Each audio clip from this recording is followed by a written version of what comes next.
Olá, pessoal, tudo bem com vocês? Mais uma vez aqui estamos para trabalhar processo civil. Eu sou Leonardo, caso você não me conheça, então vou apresentar formalmente, né?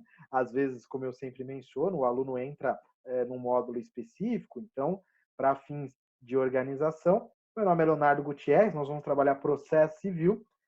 O meu e-mail para contato, para que vocês tirem as dúvidas, possam dar sugestões, é professorlgutierrez@gmail.com.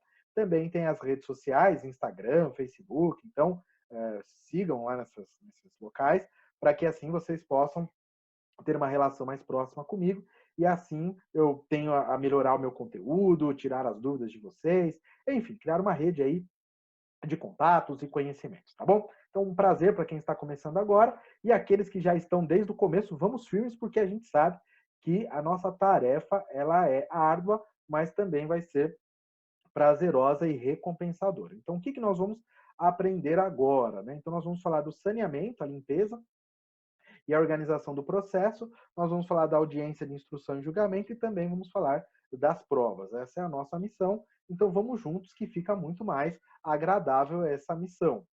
Bom, o que é o saneamento do processo? Eu até comentei com vocês em um módulo que saneamento é a limpeza, né? Então, não sei se vocês vão se lembrar, né? Mas o que acontece? Até o saneamento do processo, o autor pode alterar o pedido, mas depois do saneamento do processo, ainda que haja o consentimento do réu, não pode mais, né? Porque nesse caso aqui, ó, essa etapa consiste numa organização. Lembra da limpeza, o exemplo que eu dei para vocês, né? Até da louça. O juiz vai fazer o quê, né? O que esse juiz vai fazer? Ele vai delimitar as questões de fato e de direito. Então, o que interessa nesse caso? Porque é muito comum o famoso diz que me disse, né? O autor coloca um monte de informação, o réu também. Então, o juiz ele vai falar: olha, isso aqui não interessa, isso aqui interessa, e ele cria um roteiro. Ele vai definir o ônus da prova, ou seja, quem tem que provar, né? O dever de provar, e por consequência ele vai marcar então a audiência de instrução e julgamento. Instrução para colher as provas faltantes e julgamento é a decisão do juiz. Esse é o objetivo. Então vamos aí para essa audiência, né? Nessa audiência o juiz inaugura tentando conciliar as partes, né, fazendo com que o autor e o réu cheguem num acordo. Mas professor, já não teve uma etapa? Sim, mas o acordo nunca é demais. Então o juiz ainda antes de iniciar a instrução, ele tenta conciliar. Se não der acordo, vamos aí para a parte de instrução. Há também uma informação importante para vocês, que é com relação à audiência ser una, ou seja, é única, ocorre numa etapa só, mas o código diz que há uma possibilidade de cisão, né? Ou seja, ela ser dividida mediante aí um caso excepcional, como a ausência do perito e da testemunha. Então, até os alunos perguntam: professor, mas o perito vai em audiência? Pode ser convocado sim, né? Inclusive, em ordem preferencial, ele é o primeiro a ser ouvido, mas é uma ordem preferencial. Isso também é uma possibilidade, fica a critério do juiz, não é comum, mas a lei prevê. E se ele falta, se falta uma testemunha, as pessoas percebem que é importante, aí o juiz ele remarca, né? Ou seja, ela é cindida, acontece a parte da audiência, só que numa próxima ocasião ele vai completar esse ato que ficou faltando, né? Então, diante da impossibilidade da realização da instrução, do debate, do julgamento, porque no caso foi cindido, o juiz vai marcar essa situação para a data mais próxima possível em pauta preferencial. Então, é muito comum o juiz ali ter, junto aos seus assistentes, uma organização com relação à pauta para que não fique tudo muito próximo. Então, o juiz ele já vai deixando umas lacunas para, havendo essas ocorrências, ele consegue já suprir numa data bem mais próxima e numa data mais fácil para essa continuidade. Bom, a audiência pode ser gravada? Sim, professor, pode ser gravada, né? Tanto em áudio quanto em vídeo. Mas ela é gravada por quem, professor? Pela justiça ou pelas partes? Boa pergunta, né? Pela justiça é mais fácil da gente imaginar. E as partes? Será que as partes podem gravar uma audiência? Não é uma boa pergunta de prova? Imagina o examinador perguntando: o autor e o réu, eles podem gravar? Aí digamos que sim. O juiz precisa autorizar? Sim ou não? Então, olha só, é um esquema fantástico. Anotem aí, eu sei que muitos vão se surpreender. De acordo com o Código de Processo Civil, a gravação da audiência também pode ser realizada por qualquer uma das partes, seja autor, seja o réu. E detalhe, eu adoro essa palavra, independentemente, ou seja, não precisa da autorização do juiz. O examinador adora trocar independente por dependente. Então, portanto, tomem cuidado. O autor e o réu, eles querem gravar a audiência, eles podem, não precisa nem falar com o juiz, coloca lá o gravador, coloca lá a câmera, não tem problema nenhum. Seguindo, a audiência de instrução, formar provas e julgamento. Mas caso o juiz não julgue na audiência, ele tem um prazo de 30 dias aí para proferir a sentença, conforme a gente já estudou, né? O juiz tem 5 dias para despachar, 10 dias para decisão interlocutória e 30 dias para a sentença. Então, no caso, se na audiência ele não julga, 30 dias para julgar. Continuando, o que é o saneamento do processo? É a limpeza, a organização feita pelo juiz. O que ele vai fazer? Delimitar questões de fato e de direito. Ele vai definir o ônus da prova e ainda vai marcar a audiência de instrução e julgamento. A audiência pode ser gravada? Sim. Pelas partes? Sim. Precisa de autorização do juiz? Não. Boa. Qual que é o prazo para a sentença? Se não for em audiência de instrução e julgamento, o juiz tem até 30 dias para sentenciar. Show, gostei, vocês estão ali firmes e fortes, atentos ao nosso conteúdo de hoje. É isso? Então vamos lá. Provas, quais são elas?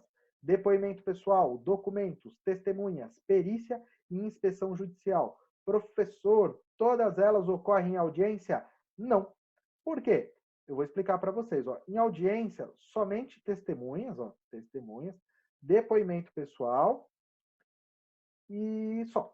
Porque documentos não ocorrem em audiência, perícia não ocorre em audiência. O perito pode ser convocado para dar esclarecimentos em audiência, mas a prova pericial é constituída antes e a inspeção também antes. Então, para audiência, somente essas duas provas, basicamente. Vamos lá?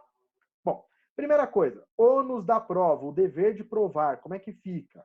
O autor tem que provar o fato que constitui o seu direito. Então, ele tem que provar aquilo que ele está alegando. O réu vai apresentar uma oposição, que essa oposição pode ser algo que impeça, venha modificar ou venha extinguir o direito do autor. Se ele traz essa narrativa, ele tem que provar. É aquela máxima, né? Principalmente quem é do direito usa, né? Cada um prova aquilo que alegou. É basicamente isso, né? Mas de acordo com o código tem essa nomenclatura específica. O aluno mais atento vai falar, professor, mas você acabou de falar que o juiz vai definir o ônus da prova. Pois bem, é aí que tem uma situação bem interessante, eu gostaria que vocês anotassem. Nos casos previstos em lei, ou diante da peculiaridade da causa relacionada à impossibilidade ou à excessiva dificuldade de cumprir o encargo nos termos do caput, ou a maior facilidade na obtenção de prova do fato contrário, poderá o juiz, isso aqui que é o top, né, atribuir o ônus da prova de modo diverso. Então, quando eu mostrei para vocês que no saneamento o juiz define o ônus da prova, é que se ele quer fazer algo diverso da regra, desde que o faça por decisão fundamentada, caso em que deverá dar à parte a oportunidade para desencobrir do ônus de que foi atribuído, ou seja, a pessoa acha que o juiz equivocou, naquela situação não deveria ser atribuído o ônus diverso. Isso aí se chama a inversão do ônus da prova. O juiz vai falar para o réu provar aquilo que o autor está alegando.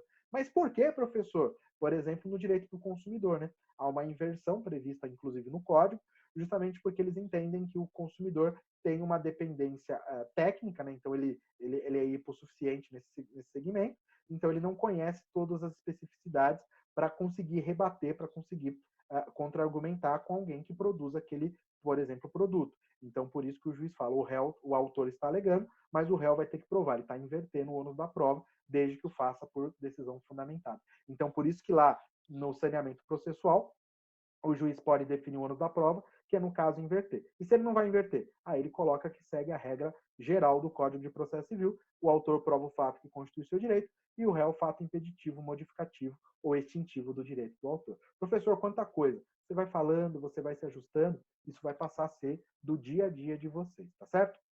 Bom, também existe uma máxima processual, que ninguém se exime do dever de colaborar com o Poder Judiciário para o descobrimento da verdade. Então, ou seja, se a pessoa foi intimada para comparecer como testemunha, tem que comparecer. Eu recebo muitas essas perguntas. Ah, professor, eu fui intimado, tem que ir na audiência? Tem que ir na audiência, não tem como se excusar, sob pena aí de condução coercitiva e até imposição de multa, caso seja necessário para fazer valer essa ideia, né? Continuando, então, uma coisa que eu gosto que os alunos façam de reflexão. O que acontece nessa história aqui? É muito comum que as pessoas pensem o seguinte: olha, depoimento pessoal é o autor falando a sua versão e o réu falando a sua versão. Mas, professor, não é que cada um tem que provar o fato constitutivo do seu direito? Mas se a pessoa está falando no depoimento, ela não está provando nada, ela só está falando. E onde depoimento pessoal vira prova? É essa a pergunta que você tem que fazer, porque quem fala não está provando nada. Essa pergunta é top. Daqui a pouquinho a gente vai responder. Então, quando que o depoimento pessoal vira prova. Bom, o depoimento pessoal da parte que residir em outra cidade, seção, subseção judiciária, poderá ser onde, né, diferente daquela onde tramita o processo, colhido por meio de videoconferência. Então, a pessoa mora em Santos, o processo tramita em São Paulo, ela, se tem tecnologia, claro, ela vai no Fórum de Santos, presta o depoimento por meio de videoconferência. Tá? Então, a lei permite a videoconferência, que seja aí por transmissão de som e imagem em tempo real. Bom, mas e a nossa pergunta, que é a mais importante? Essa parte aqui é mais tranquila, mas e a minha pergunta? E aí, pessoal? Vocês estão curiosos, né? E aqui eu estou enrolando vocês no bom sentido, né? Estou trazendo mais informações, mas o ponto principal está ali naquela pergunta, né? É claro que quando a pessoa vai prestar o seu depoimento, ela não pode usar escritos, né? Mostrando que ela foi manipulada para falar aquilo. Ela tem que ser o mais espontânea e objetiva possível, mas é claro que algumas notas, às vezes a pessoa se equivoca com relação a uma data, um número, então ela pode consultar notas breves, mas não pode se valer aí de um escrito previamente preparado, um roteiro, né? E aí, galera, resposta. Só vai ser prova o depoimento pessoal quando ocorrer a confissão. Então, é o autor dizendo o que o réu disse é verdade, ou o réu dizendo o que o autor disse é verdade. É aí que nasce a prova. Por isso que existem juízes, principalmente no processo civil, que nem querem depoimento pessoal, porque às vezes o autor fala o que está na inicial, o réu fala que está na defesa e não gera prova nenhuma. O juiz gosta de convocar o depoimento pessoal quando ele percebe que dá para extrair a confissão, porque aí é até uma prova em sentido absoluto. Se eu confessei que há verdade no outro, não tem nem como eu tentar uma prova em sentido contrário, eu confesso, né? Então, por isso que, inclusive, a confissão ela é a prova mais forte possível, né? Bom, agora uma outra pergunta boa para vocês realizarem é o seguinte: será que somente eu posso confessar? Ou alguém pode confessar em meu nome? É uma boa pergunta. E aí? Anotem. A confissão espontânea pode ser feita pela própria parte ou por representante com poderes especiais. Como assim, professor? Uma outra pessoa pode confessar em meu nome? Sim. Então imagina que você não possa participar da audiência, mas você se sente mal com aquela situação, você quer contar a verdade, mas você não pode participar porque você está doente, você está em outro país e você nomeia o seu pai para estar ali presente. E o seu pai, o seu irmão, alguém que você tem uma confiança para tanto, você pede, olha, eu quero que você inclusive confesse em meu nome. Essa pessoa pode confessar? Sim, se ela tem poderes específicos. Então você vai anotar ali naquela petição que naquele ato, aquele representante tem poder de representação. E é assim que vai funcionar. É bem interessante. Professor, e se não deu poderes específicos? Aí esse sujeito que vai confessar, o juiz não vai nem colher o depoimento dele como depoimento pessoal, né? Ele seria aí um fofoqueiro. Essa que é a grande verdade. Continuando, e documento? Documento também é uma prova muito importante, né? Pode ser tanto algum material físico ou eletronicamente que comprove a existência de um fato, né? O que importa para a gente, vale a pena vocês anotarem em que momento que a prova é produzida, né? Seja aí a petição inicial ou na contestação, devem aí o autor, no caso da inicial, levar os documentos e o réu, quando apresenta sua defesa, levar aí os documentos que são necessários aí para provar os fatos, né? E se surgirem fatos novos, aí sim poderemos juntar novos documentos. Bom, o documento eletrônico, isso aqui é óbvio, né? Se eu tenho um documento eletrônico e o processo é físico, eu tenho que converter a forma impressa. E se o documento é físico e o processo é eletrônico, eu tenho que digitalizar esse documento. Não há problema algum. Legal? O documento é mais tranquilo, vamos para as testemunhas, né? Testemunha, nós temos umas regrinhas boas, eu quero que vocês fiquem atentos, né? Então, testemunha é um terceiro que presenciou os fatos, e isso também é muito importante para o esclarecimento. As pessoas perguntam, professor, mas qual que é a prova mais importante? Não tem, né? Exceto a confissão, que ela goza de uma presunção de veracidade, as demais elas têm uma quedinha, né? Mas enfim, elas ficam equiparadas. É o juiz que vai valorando essas provas, né? Então, o que acontece? Primeiro, a quantidade. No processo civil, segundo o código, né, o número de testemunhas arroladas relacionadas não podem ultrapassar 10, que é até um número bastante grande, né? Sendo 3 para cada fato. Então, se só tem um fato, eu não posso arrolar 10, eu posso arrolar no máximo 3 testemunhas, né, para cada fato. Continuando, o que nos interessa também é o seguinte: todo mundo pode ser testemunha? Não, porque o Código de Processo Civil diz: existem testemunhas que são impedidas, e testemunhas que são suspeitas, e existem testemunhas que são incapazes. Quem são elas, professor? E elas não podem depor. O incapaz é aquele que foi interditado por enfermidade ou deficiência mental. Notem, não é o enfermo e o deficiente, é aquele que foi interditado, ou seja, ele passou por um processo de interdição do qual houve uma declaração judicial da sua incapacidade. Aquele que tem menos de 16 anos. Então, aqui é a questão da idade que o torna incapaz. Notem, o cego e o surdo, mas quando a ciência do fato depende dos sentidos que lhes faltam. Então, ou seja, não é que o cego e o surdo sempre serão considerados incapazes, mas é só uma circunstância específica. Se for um fato visual e foi um deficiente auditivo, não tem problema porque ele viu. Agora, se for um fato totalmente falado, narrado, ofensas, e o cego não consegue enxergar, mas ele consegue ouvir, ele pode ser a testemunha. Então, essas são essas relações.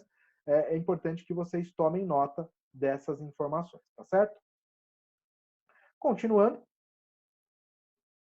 impedidos, né? Aquela questão parecida com o juiz, né? Que é a questão, eu não posso depor como testemunha do meu irmão, da minha esposa, do meu pai, né? Então, cônjuge, companheiro, ascendente, né? Descendente de qualquer grau. E o colateral até terceiro grau, né? Colateral, não sei se vocês se lembram, colateral terceiro grau é o sobrinho e tio, né?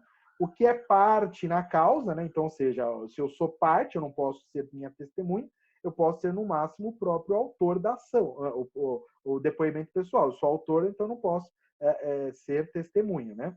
O tutor, aquele que tem uma relação ali de representação do menor, o representante legal de pessoa jurídica, né? Então ele tem interesse, o juiz, o advogado tem uma relação profissional, é até antiético o advogado depor como testemunha, e outros que assistam ou tenham assistido. Então, ali é uma proteção, inclusive, do aspecto ético. De repente, um psicólogo, um psiquiatra, são pessoas que conhecem os fatos, mas em virtude da sua profissão, eles são impedidos de serem testemunhas. Suspeição, também é parecida com a suspeição do juiz, por conta da amizade e da inimizade da parte com os seus testemunhas, né? Ou aquele testemunha que tem interesse no litígio, né? Às vezes há um conflito ali, né? Eu te dou um dinheiro, você vai ser minha testemunha, então ali nesse caso torna suspeito. Bom, uma pergunta que é muito comum, vocês já devem ter feito. Aí, professor, mas isso só tem essa pessoa, só tem uma pessoa que tem 14 anos, ela não pode depor, só tem um sujeito que é irmão, e aí como é que fica, né? O Código de Processo Civil diz que nesses casos, essas pessoas serão enquadradas como informantes, né? E o juiz vai atribuir o valor conforme a situação. Então, o informante ele goza de menos prestígio do que a testemunha, mas pode ser aceito seu depoimento para fins aí de valoração de provas, tá? Então, isso é muito bom que vocês saibam. E o local para ouvir, professor, as testemunhas, né, oitiva? A regra é que elas sejam ouvidas aí no fórum, mas existem as exceções. Quais são elas, professor? Em razão de um obstáculo, né, ou seja, a pessoa está doente, está acamada, ou em razão da deferência, né? O que é a deferência, né? Deferência com D significa um privilégio, uma atenção dispensada a uma determinada categoria, grupo de pessoas. Nesse caso, o Código de Processo Civil estabelece a deferência às autoridades políticas, né? Presidente, vice, governador, ministros, deputados, desembargadores, enfim, são pessoas que não precisam ir até o fórum. A justiça vai até elas, colher esses depoimentos, para que assim eles possam prestar no dia, horário e local de sua preferência, tá certo? Bom, e a perícia? Bom, a prova pericial é uma prova técnica, né, uma prova feita por um profissional. Esse profissional é escolhido pelo juiz mediante um critério, né, de qualidade, não uma relação de amizade entre eles. O perito ele vai cadastrar o seu currículo no site do tribunal e ele fica à disposição da justiça. Pode ser que ele tenha vários trabalhos, pode ser que ele tenha menos, vai de acordo com a demanda. Pode ser um engenheiro, pode ser um médico, pode ser um fisioterapeuta, pode ser um psicólogo, enfim, o que for necessário, conforme cada caso específico. E aí ele vai fazer exames, vistorias, avaliações em locais, pessoas, objetos, para se passar ao juiz uma posição relacionada à ciência de acordo com aquele fato que aconteceu, aquela situação. Bom, o que importa para a gente é que o perito ele tem que entregar o laudo pericial pelo menos 20 dias antes da audiência, né, para que dê tempo de ser realizada a análise, mas notem que é pelo menos, porque pode ser que esse laudo seja definido pelo juiz e seja entregue aí bem antes da audiência, mas para a prova, no mínimo 20 dias antes. Vai aparecer uma figura aqui que se chama assistente técnico. As pessoas pensam que o assistente técnico trabalha para o perito. Não.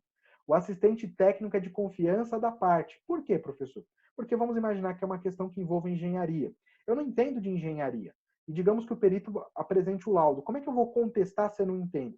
Então é legal eu ter um assistente que acompanhou a perícia e ele possa trazer alguns elementos que foram inconsistentes daquele perito para trazer um benefício para mim. Então o assistente vai trazer o laudo dele. O juiz, ele não está vinculado ao laudo do perito, do assistente, ele vai analisar tudo isso. Mas o assistente, ele é da minha confiança. Por isso que isso aqui é muito bom, né? O assistente técnico, ele não está sujeito ao impedimento, à suspeição. Por quê? Porque é uma contratação particular. É como se fosse o advogado. Por exemplo, o advogado, ele pode advogar por irmão dele. O advogado pode advogar para o pai dele. Inclusive até em causa própria. Não é recomendado, mas pode. E o assistente técnico é exatamente a mesma coisa. Então, o assistente técnico ele pode ser amigo, pode ser irmão, não tem problema nenhum. Mas o perito não. Então, de repente, a questão coloca, bem como os peritos, assistentes técnicos incorrem impedimento de suspeição. Não, o perito não. O perito não pode ser amigo, não pode ser irmão. O perito incorre impedimento de suspeição porque ele é um auxiliar da justiça. O assistente técnico que tem essa isenção. Legal anotar a diferença? Fiquem espertos. Bom, tem uma situação que se chama inspeção judicial. O que é inspeção judicial? É o juiz indo até o local dos fatos para que ele verifique o que aconteceu conforme sua visão.